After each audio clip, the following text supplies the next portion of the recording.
新竹是去年接受人工怀胎人数排第3个地区，有医师表示讲，其中伫新竹科学园区上班的员工都占60%以上。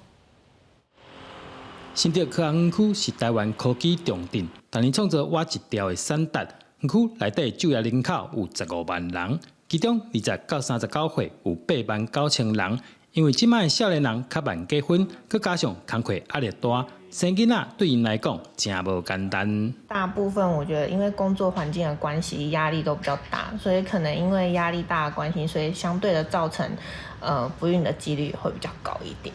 生育率非常高的城市，但其实它不孕症的这个比率也是非常的高。医生讲，不孕症患者内底有超过60%是科技人，第二个是老师、公务人员，原因除了年岁。长时间坐办公室，或者是高温的工课环境，嘛是主要原因。越文明的这个都市，在不孕症的这个人口相对来讲会比较多，是跟这个晚婚晚生育、工作压力有关系。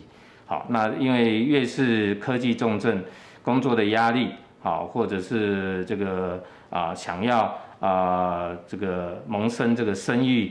的这样的一个想法的这个年龄就会延后。政府也针对未生翁仔某推出补助政策，补助对象对中低收入户扩大到所有未生翁仔某，只要其中一人有台湾国籍，而且女方年岁也未45岁，拢会使申请补助。记者刘君豪，新竹报道。